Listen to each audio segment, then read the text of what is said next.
Pushing down at least 2 inches allows for the heart to be squeezed and blood to move out.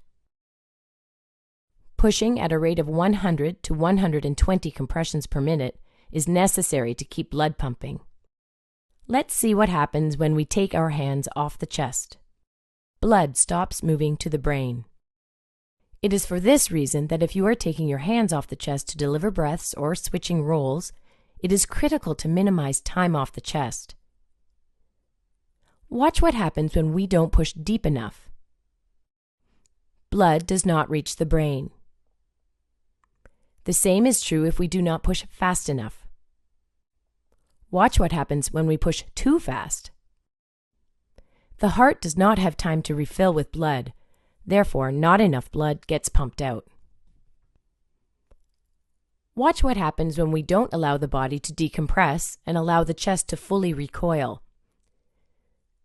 The heart does not have a chance to refill with blood, therefore no blood gets pumped out. So remember, the key purpose of delivering compressions is to keep oxygenated blood moving within the heart and up to the brain to keep the brain alive. We need to push hard and push fast in the center of the chest. If ribs break, that's okay. What's not